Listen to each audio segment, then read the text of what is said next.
Hello दोस्तों, आज के इस वीडियो में आप देखेंगे एक्सरसाइज 8.1 के क्वेश्चन नंबर 11 का सलूशन। और इस क्वेश्चन में आपको दिया गया है state whether the following are true और false, justify your answer.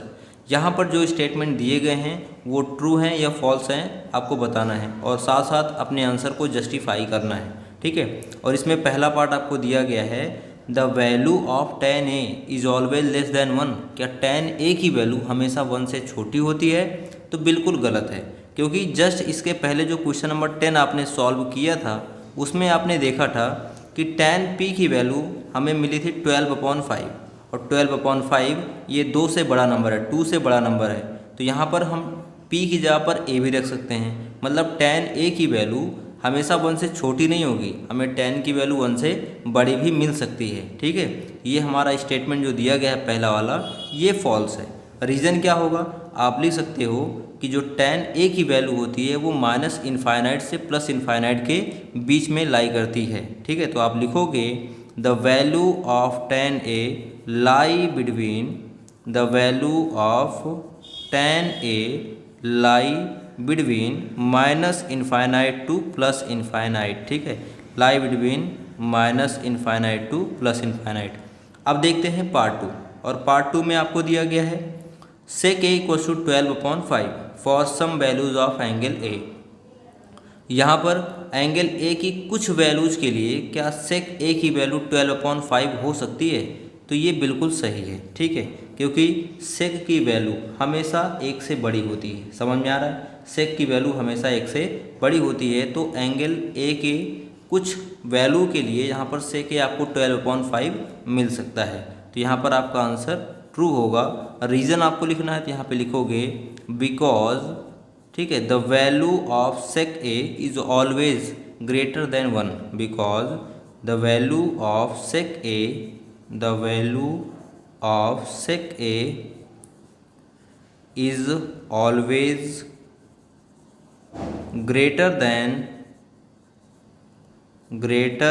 Then 1। ठीक है, अब इसी के साथ बढ़ते हैं पार्ट 3 पे। तो पार्ट 3 में आपको दिया गया है cos a is abbreviation used for cosecant of angle a। जो cos a होता है ये कोसिकेंट, एंगल a के कोसिकेंट के लिए यूज किया जाता है? तो बिल्कुल गलत, क्योंकि हमें पता है कि जो cos होता है वो कोसाइन का एब्रीविएशन होता है। ठीक है, कोसाइन को हम शॉर्ट फॉर्म में लिखते हैं cos a। ठीक है, यहाँ पर इसका आंसर पार्ट 3 का आंसर हो जाएगा फॉल्स। क्यों है आपको मैंने अभी बता दिया। बिकॉज आप आंसर लिख सकते हो because cos a is abbreviation, क्या होगा? Abbreviation of cosine. ठीक है, कोसाइन को शॉर्ट फॉर्म में हम cos लिखते हैं, ना कि कोसिकेंट को।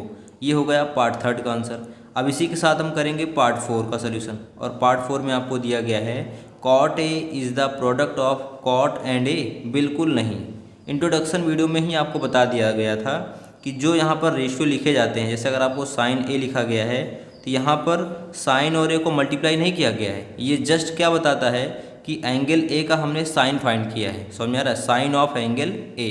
ठीक है, एंगल a का हमने साइन निकाला है और ये एक साइन, एक सिंबल रिप्रेजेंट करता है। समझ में आ रहा है? यहाँ पर साइन और a का प्रोडक्ट नहीं, ये एक सिंबल रिप्रेजेंट करता है। ठीक है, तो यहाँ पर आप कह सकते हो cot a is not the product of cot and a, it's just symbol.